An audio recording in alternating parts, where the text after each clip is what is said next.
मैं तो एक बेसिक सा सवाल ये पूछना चाहता हूं कि क्या खट्टर साहब को सीईटी की समझ है कि कॉमन एलिजिबिलिटी टेस्ट रखा क्यों था?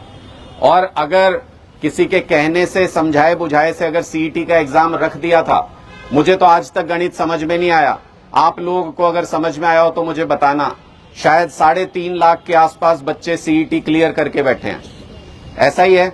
3.5 लाख के आसपास बच्चे सीईटी क्लियर करके बैठे हैं। मतलब नाम है टेस्ट का कॉमन एलिजिबिलिटी टेस्ट, जिसने वो टेस्ट पास कर लिया मतलब वो एलिजिबल है, ठीक है, नौकरी के लिए एलिजिबल है वो आदमी।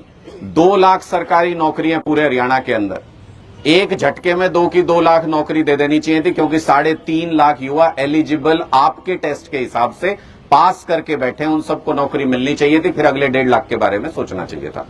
तो ये पहला फेलियर है सरकार का कि सीईटी एग्जाम भी आपने कराया, और आज भी 4 साल हो गए सीईटी के ये प्रोसेस को चलते हुए, पूरा इसकी प्लानिंग और प्रोसेस को चलते हुए। आज भी अगर 2 लाख सरकारी नौकरी खाली है तो इसका मतलब सरकार नाकाम रही, जिस चीज के लिए इनको वोट दिया गया था उस मामले में ये फेल हो गए पूरी तरीके से, इसलिए आज आप लोगों को सड़कों पे आना पड़ा, इसलिए आज आप लोगों को अपनी मांग उठानी पड़ी। दूसरी बात, ये जो 56-57 वाली आप बात करते हैं, 56-57 के रिजल्ट की, ये कोर्ट में अटका हुआ है मामला। ये कोरी बकवासबाजी है कि सरकार के हाथ में नहीं है, ये मामला कोर्ट में अटका हुआ है। आपको जो भी अपना जवाब फाइल करना है, आप उसका एफिडेविट फाइल करके, सरकार अगर अर्ली हियरिंग की रिक्वेस्ट लगा दे, कोर्ट को कोई दिक्कत थोड़ी है। कोर्ट तो सिर्फ अगली डेट तक आपको समय दे रहा है सरकार को कि आप क्या निर्णय लेते हो, और कोर्ट नहीं इसमें कुछ भी तय करता। ये जितनी भी सरकारें ये बोलती हैं कि कोर्ट तय करेगा, जी हमारे पास नहीं है मामला, वो झूठ बोलती हैं। कोर्ट सिर्फ समय देता है कि सरकार अपना निर्णय बताए कि इस पॉलिसी के बारे में आपका क्या डिसीजन है, और कोर्ट उस पर यह बताएगा कि आपका डिसीजन सही है या गलत है।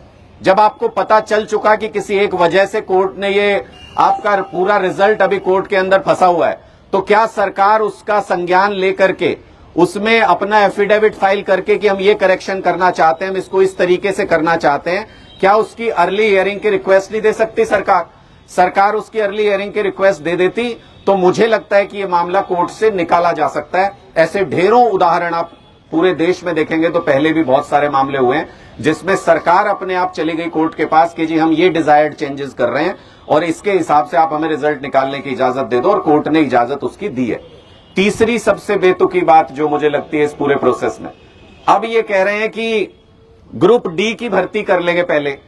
कैसे कर लोगे यार? कोई अक्ल नाम की चीज है कि नहीं है? कैसे करोगे?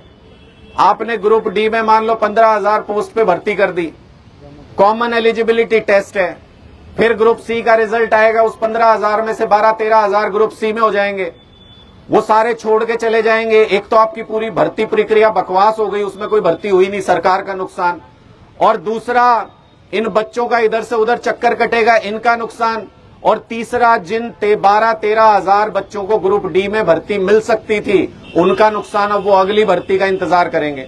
तो ये सारी चीजें ये दिखाती हैं कि सरकार बिल्कुल भी दिमाग नहीं लगा रही इस पूरे प्रोसेस में कि कैसे भर्तियां होनी चाहिए।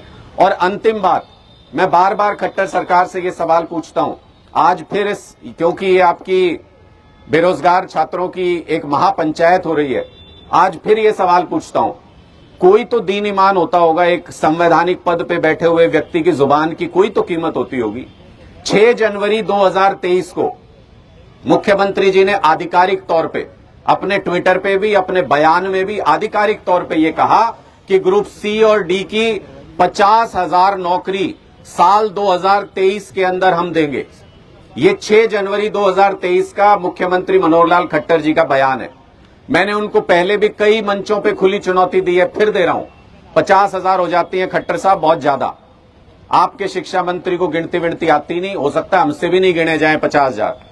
मैं खुली छुट्टी देता हूं, 1,000 नौकरियों की साल 2023 के अंदर अगर खट्टर साहब लिस्ट सार्वजनिक कर दें, मैं राजनीतिक जीवन से संन्यास ले लूंगा, राजनीति छोड़ दूंगा। 1,000 नौकरी की भी अगर लिस्ट जारी कर दें, और अगर 50,000 का वादा करने के बाद अगर 1,000 नौकरी की भी लिस्ट जारी नहीं कर सकते तो उनको कोई हक नहीं है कुर्सी पे बने रहने का।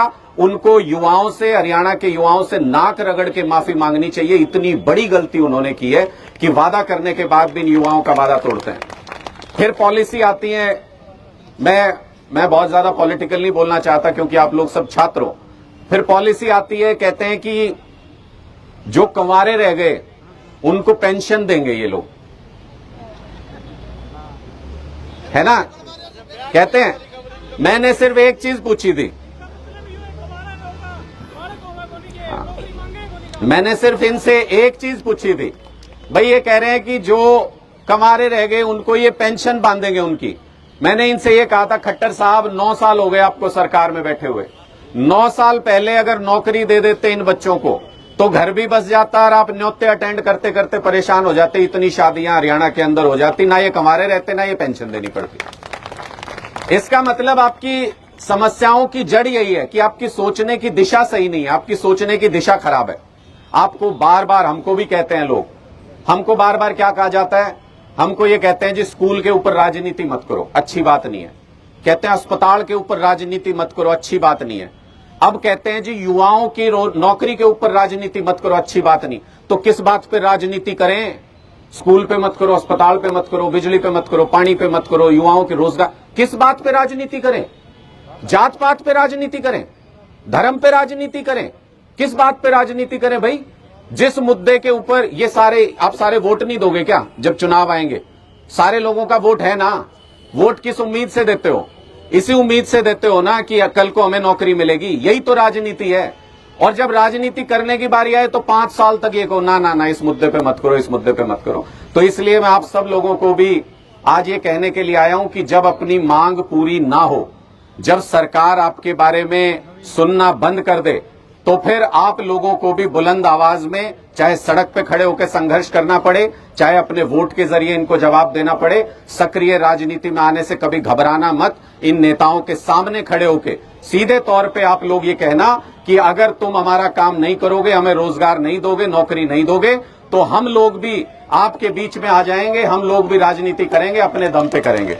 तो इसलिए आप सभी साथियों का बहुत बहुत आभार कि आप लोगों ने कम से कम अपने विषय के लिए, अपने मुद्दों के लिए पहला कदम उठाया, बाहर निकलने की हिम्मत की।